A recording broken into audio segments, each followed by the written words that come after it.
before, but I just want to mention it again because I can see new faces here. Alhamdulillah, and with the will of Allah subhanahu wa ta'ala, not from myself, I've counseled young men who were tested with this terrible disease. Not just one, maybe about 4 or 5 of them.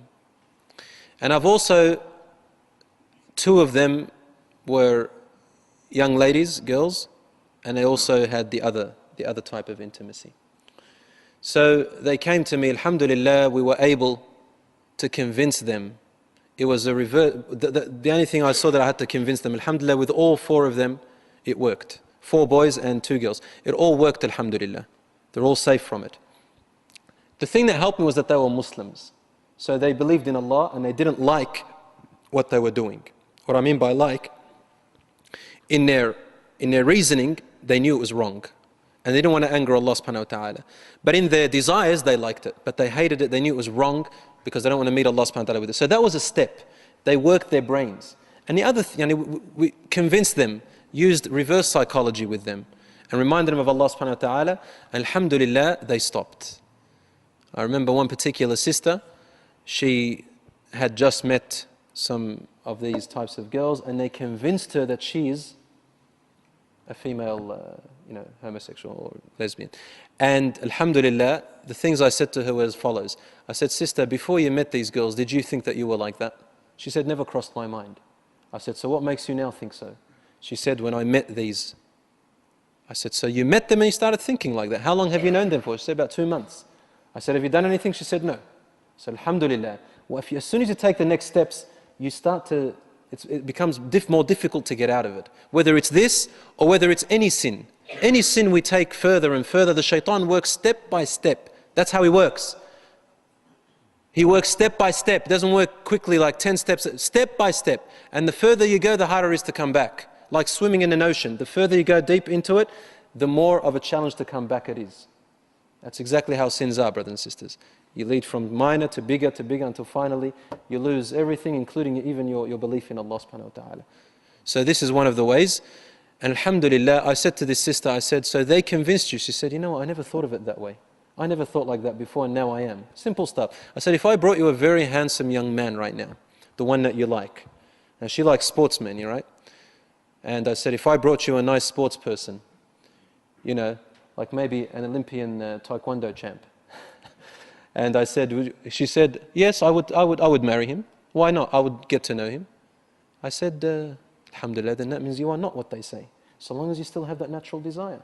Alhamdulillah, she went away. I don't want to go too much detail in case we identify her. But also the other brothers, we had similar occasions with them. One of them took about a year to get out of the situation. It was merely desires and thoughts. And they had done some things, but not too deep. But alhamdulillah, it was reversed. Now I want to ask you a question. As a man or as a woman, do you think it's natural, unless you've got a deformity or you grow too old in age, is it natural for you to lose complete desire towards women? Do you think that's natural? I mean, a man is married. Now I know there's young people here, but inshallah, may Allah get you married soon.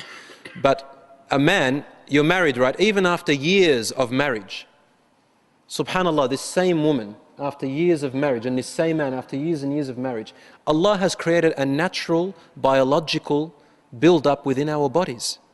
When this biological build-up grows, you desire your husband, you desire your wife, even though you've been years and years. You'd say to yourself, well, it's time to get bored of them. But this desire stays in you. So it's natural to desire to this opposite gender, but it's unnatural to desire with the other one, because the other one, you can actually get out of it again. And you weren't born with it. Now Rasul sallallahu alaihi wasallam said, the men have to cover themselves in front of other men in a certain way. Isn't that right? From the navel to the knee, even in front of other men. There is a wisdom behind it, because every person has an innate curiosity. Yes, it's a curiosity. And women have to cover in front of other women from navel to knee as well, because there is also that curiosity, and the shaitan always goes with the curiosity. That's how he made Adam alayhi salam eat from the tree. He didn't eat because Adam alayhi salam was weak in his iman, but he went to his curiosity and he said to him, why? You're forbidden from it because there's a secret, and you're not going to know that secret until you eat from it. So he ate, and what was the secret? Nothing.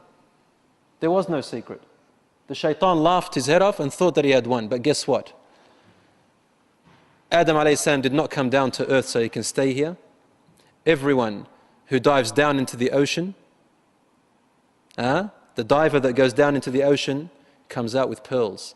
And Adam alayhi salam dived down to the earth and he's returned back with pearls. And this is the whole idea. We come up with pearls to enter paradise in a more developed way, alhamdulillah.